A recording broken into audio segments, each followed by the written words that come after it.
ولادي طلبوا مني النهارده اننا اجيب لهم اكل من بره من المطعم، وما تعمليش اكل في البيت. احنا عايزين ناكل النهارده اكل من المطعم من بره، هاتلنا اكل جاهز. طب انتوا عارفين ان الاكل بره جاهز بيبقى ايه؟ مكلف جدا. خليتهم اللي في الجامعه واللي في الدرس واللي في المدرسه كانوا ملخومين مش موجودين في البيت. قلت اما اجيب لهم المطعم انا في البيت، اعمل لهم مطعم انا في البيت وافاجئهم. وكانت المفاجاه، عملت الاكل ده بالشكل اللي انتوا هتشوفوا مع خطوة بخطوة، وجبت لهم كمان وكل حاجة اكنني شارياه بالظبط. نسمي الله ونصلي على الحبيب. ما تنسوش لايك واشتراك في القناة، ولايك ومتابعة على صفحتي على الفيسبوك. والأول مرة يشوف قناتي الاسم سما عمر. أول حاجة كده كان عندي فرخة محطوطة في الفريزر، طلعتها. الفرخة دي اتحولت 2 كيلو. تمام. طلعتها غسلتها كويس جدا وببدأ ايه اقطعها. قطعت الورك نصين، وقطعت برضو الصدر حوالي 3 4 حتت. يعني المهم ان الفرخة دي قطعتها 12 قطعة. طبعا الضفر بتاع الجناح ده برميه عشان بيبقى زفر ما بيتاكلش وبيعمل زفارة في الفرخة. برضو في قطعة كده بتبقى في الورك كده في الاخر، برضو بتترمي. برضو ما بتتاكلش. اي حاجة مش مستحبة في الفرخة بنرميها. كده قطعت الصدر زي ما انتوا شايفين، والصدر قطعته حوالي 4 قطع. يعني الفرخة دي كلها قطعتها 12 قطعة بالشكل ده. بعد ما بقطع كل ده بالشكل ده، برجع بشيل الجلد بتاع الفرخة، مش محتاجاه. الجلد مش ما بيتاكلش، فبدل ما ياخد التتبيلة وفي الاخر يرجع يترمي، لا انا هشيل الجلد ده كله، هخليها من الجلد بالشكل ده. تمام. لو لسه بتشاهد الفيديو لحد دلوقتي ما تبخليش عليا بلايك واشتراك في القناة لو انت لسه ما اشتركتيش. ويا ريت تشير الفيديو عشان لأكبر عدد، علشان تشجيع كده. برضو تبقى فكرة حلوة لكل الأمهات تعمل لهم مطعم في البيت وأكنك انت شارية الأكل من بره. تمام. ببدأ أشيل كل الجلد في الفرخة بالشكل اللي انتوا شايفينه في الفيديو ده. تمام كده.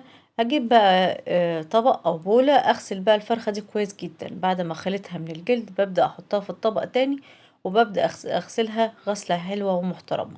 بعد ما غسلتها ببدأ اعمل لها محلول النقع بتاعها، اللي هو عبارة عن ايه؟ معلقتين كبار من الملح، معلقة كبيرة من السكر، ليمونة كده متقطعة، ليمونة كبيرة. وجبت لتر من المية، وهبدأ اقلب كل الخلطة الحلوة ديت، وهنقع الفرخة بتاعتي ديت. انا نقعتها حوالي ساعة. تمام. بعد ما حطيتها ساعة كده، تبدأ نشوف الفرخة المية بتاعتها هتبقى عاملة شكلها ازاي. كده ميتها نضيفة لسه. ادي المية هي بعد ساعة اتحولت لايه؟ نزلت كل اللي في الفرخة، الزفارة، دم، اي حاجة نزلتها الفرخة. بعد ما نقعتها ساعة ببدأ اغسلها تاني بمية نضيفة. بعد ما غسلتها بمية نضيفة جبت حوالي 2 لتر من المية، وهبدأ اجهز المية بتاعتي اللي انا هسلق فيها الفرخة. حطيت الملح، ظبطت الملح بتاعي، حطيت معلقة صغيرة من القرفة، معلقة صغيرة من الفلفل الاسمر، معلقة صغيرة من الكاري، معلقة صغيرة من السبع بهارات، معلقة صغيرة من البابريكا، قصدي الكركم، وبابريكا. تمام. يبقى كاري وكركم وبابريكا وقرفة، فلفل اسمر. جبت كمان مكعب من مرقة الدجاج، بصلاية كده كبيرة متقطعة. ظبطنا الملح بتاعنا، حطيت المية تقلب زي ما انتوا شايفين كده. انا مش هخلي الفرخة تستوي فيها تماما، انا مجرد ما هي تقلب قلبة واحدة دلوقتي.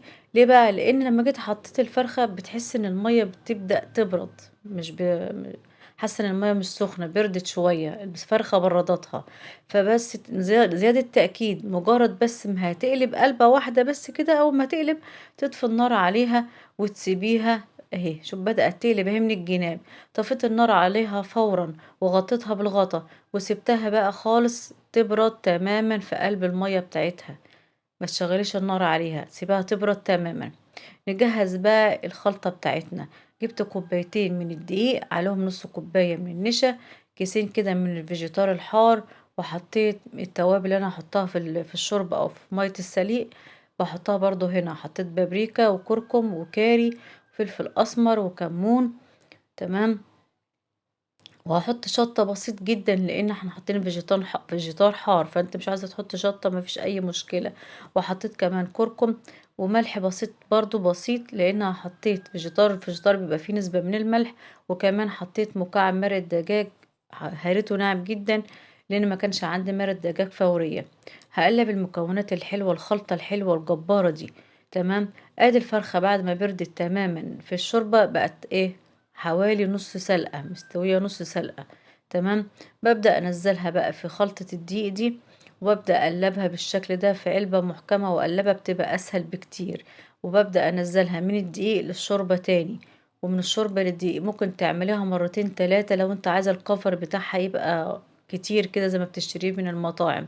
لكن انا عملتها مرتين بس كفاية، لان انا مش عايزاها الكفر بتاعها تقيل، لان انا عندي ولادي مش بيحبوها، الكفر بتاعها بيبقى كتير يعني. فانت عملتها مرتين، انت بتحبيها كده اعمليها، بالعكس ده هتديكي كمان الشكل الحلو اللي انت بتشتريه من بره كمان. تمام. يبقى انا بحط بطلعها من الشوربة في الدقيق، ومن الدقيق في الشوربة يجي حوالي مرتين بس. بعد كده بكون مجهزة بقى معايا ايه، طاسة فيها زيت. الزيت ده بيبقى سخن كويس جدا. تمام. هنشوف كل حاجة. شايفين شكل الفراخ بقت بالشكل ده معانا. الزيت سخن معانا كويس جدا، نزلت الفراخ فيه بالشكل ده. طبعا النار تكون متوسطة، ما تعليش النار. ليه بقى؟ علشان الفراخ تستوي كويس جدا من جوه، ما تاخدش اللون الذهبي المقرمش الحلو على طول تبص تلاقي الفرخة نية. لا، هدي النار، خليها متوسطة. وايه، وزيت سخن بس النار تكون متوسطة عشان تستوي.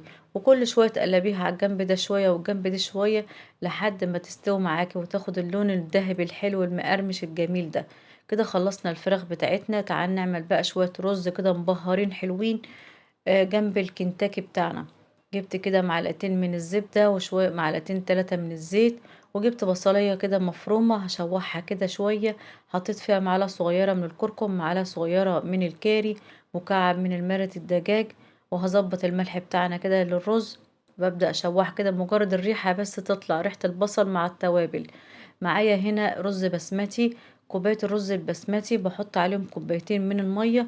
ومش بنقع الرز يا جماعة، مش بحب انقعه خالص. انا بغسله وبستعمله على طول، مش بنقعه خالص. لو انت عايزة تنقعيه يبقى هتنقعيه شوية ربع ساعة، وهتحطي على كوباية الرز كوباية ونص مية. مش هتنقعيه زيي وهتغسليه وتستعمليه على طول، يبقى كوباية الرز عليهم كوبايتين مية بدون نقع. تمام. بعد ما بتشرب ميته كده وبهدي النار عليه بقى مفلفل وزي العسل معانا. جبت الاطباق بقى الالومنيوم او الاطباق الفويل الجاهزه ديت، اكنني شاريه الاكل ده من المطعم بالظبط. حطيت بقى شويه من الرز على حتتين كده من الكنتاكي، زينته بشويه كاتشب.